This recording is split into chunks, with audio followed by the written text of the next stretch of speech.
Hello everyone. तर आज गोष्ट सांगते एका मुलीची आणि तिच्या आईनं खूप हौसेनं फुलवलेल्या छोट्याशा या बागेची. ही बाग गच्चीवर का फुलवली याचं उत्तर मी तुम्हाला पुढे देतेच. पहिला आपण थोडीशी बाग बघून घेऊयात. तर पहिल्या माझं बागेतील हे झाड आहे व्हाईट फुलांचं. सदाफुलीपेक्षा थोडी मोठी याची फुलं येतात आणि ते गुच्छांमध्ये येतात. पुढचं झाड म्हणजे तर पिंपळाचं. याला किती लोक बोधिवृक्ष पण म्हणतात. याला आम्ही गोल आकार देण्याचा प्रयत्न करतोय आणि ते झाड तसंच वाढतंय. नंतर हे छान नाजूक नाजूक एकदम बारीक पानांचं झाड आहे, जे की शोचं झाड आहे. आणि हे झाड एका नाजूक मुलीसारखं, लाजाळू मुलीसारखं नाजूक लाजाळूचं झाड आहे. हे चला, एका जरी पानाला आपला स्पर्श झाला ना तर पूर्ण त्याचं पान कोमजतं. किती कमाल ना त्या देवाची. प्रत्येक झाडाला घडवण्याची पद्धत निरनिराळी. कलाकार आहे तो. हे लिंबाचं झाड. याला लिंब कधी माहीत नाही, पण माझे आवर्जून त्याला 2 टाइम पाणी घालते. त्यानंतर हे जास्वंदाचं झाड आहे, जे की व्हाईट जास्वंदाचं झाड आहे. त्याला छोटीशी कडी पण आलेली आहे. हे आहे मोगऱ्याचं झाड.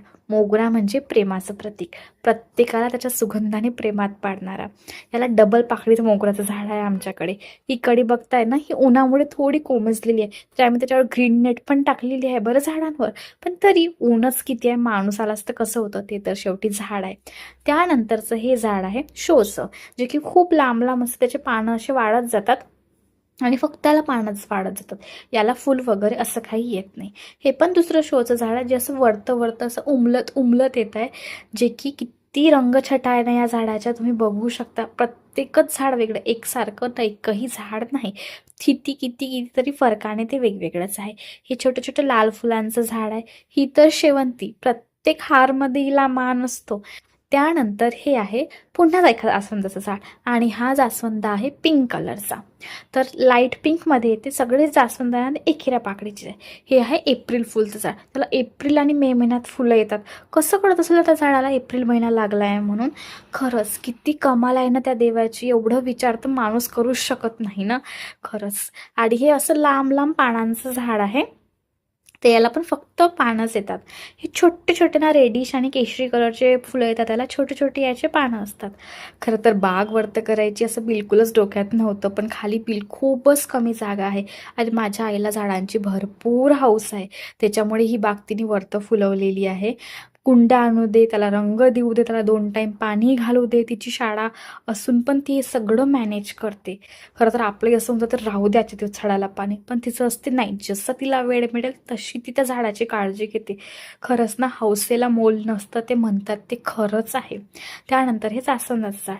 हे व्हाईट जास्वंदाचं झाड आहे. ते पण एकेऱ्या पाकळीचं झाड आहे. सगळे झाडं आम्ही छान कुंड्यामध्ये रचलेली आहे. आणि हे तर माझ्या आईचं आवडीचं झाड आहे, म्हणजेच कढीपत्त्याचं झाड. आम्हाला पुरेल एवढा कढीपत्ता इथे मिळतो. आम्हाला कुठेही बाहेर जायची गरज पडत नाही. अगदी भाजीला किंवा फोडणीला ताजा कढीपत्ता इथून मिळतो. या झाडाची वेगळी स्टोरी आहे बरं. हे झाड गोल गोल वाढत जातं आणि कुंडीच्या काठाला असं गोल गोल केलं आहे त्याने. ते मधात वाढत नाही आणि प्रत्येकच झाड असं गोल गोल गोल गोल असं वाढलेलं आहे. स्वतः आकार घेतलेला आहे त्याने. हे सेम आपण जसं मागे बघितलं ना तसंच मोठ्या मोठ्या पानांचं झाड आहे. हे बघताय ना तुम्ही, हे जांबाचं झाड आहे. हे रोई कधी लागेल पण लागणार नाही, पण रोप लागलं त्याला आम्ही जगवतोय. असं आहे. तर कुंडीत कुठे जांबाचं झाड लागते नाही का.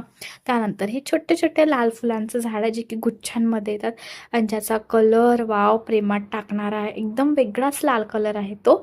खूप सुंदर दिसते. हे ग्रीन नेट टाकले कारण की खूप ऊन त्या झाडाला लागू नये म्हणून.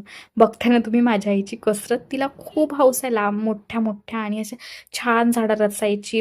प्रत्येक कुंडीला असं छान पाणी घालायची वगैरे. त्यानंतर ही आहे आमचं छोटंसं गुलाबाचं, त्याच्या की गुलाबी फुलं येतात. खरं तर नाही, फुलं मला देवासाठी पण तोडायचं मन होत नाही. ते झाडालाच राहू द्यावे अशी माझी इच्छा असते. आणि ही तर आयुर्वेदा सांगतंय ना की तुळस सगळ्यात जास्त औषधयुक्त आहे. प्रत्येकाच्या घरी हे झाड असतं आणि हे आमच्या इकडे याच्यामध्ये 2 प्रकार पडतात. एक थोडे पानं वेगळे असतात एका तुळसचे. त्यानंतर हे छोटे छोटे फुलांचं झाड आहे, जे की लाल फुलं येतात. याची डांग तर किती लोकांनी नेली असेल आमच्याकडून.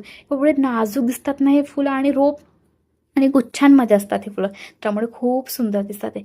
त्यानंतरचं झाड आहे ॲलोवेराचं, जे की माझं खूप फेवरेट आहे. कारण की मला डोकं धुवायला, स्किनला माझ्यासाठी अत्यंत उपयुक्त झाड आहे. त्याच्यामुळे याला पाणी का टाकायची जबाबदारी तरी मी घेते.